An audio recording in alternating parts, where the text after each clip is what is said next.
Cuando analizamos los números de inflación y la desaceleración que vienen teniendo en los últimos meses, tenemos que analizar las causas, ¿no? Si esta desaceleración tiene que ver con políticas macro que contienen a la sociedad y a las familias, o tiene que ver directamente con la pérdida del poder adquisitivo de estas familias, ¿no? O sea, la baja en la inflación tiene que ver porque no tenemos plata en el bolsillo para poder consumir lo que consumíamos antes, o tiene que ver con políticas más generales. Bueno, la realidad es que esta baja está sostenida bajo el sufrimiento y la pérdida y la licuación de los salarios, de las jubilaciones y de las pensiones de la población. A partir de esto nosotros entendemos que hay que analizar otras variables y no quedarnos únicamente con ese índice, ¿no? Podemos destacar, por ejemplo, que la caída en la industria, fundamentalmente en la producción de alimentos, ha caído un 14,3%. Esto explica el derrumbe en el consumo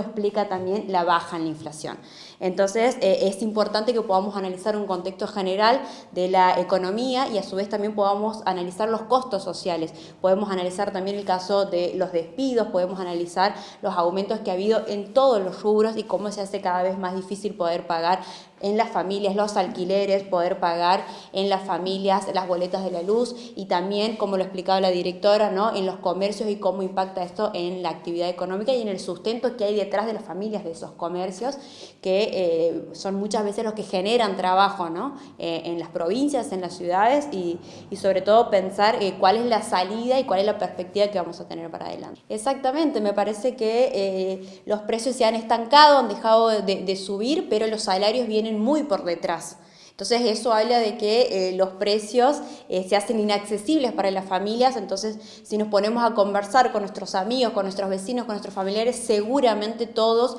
y todas han tenido recortes, han pasado a consumir menos, han pasado a consumir segundas marcas, han priorizado cuestiones más básicas y han dejado de lado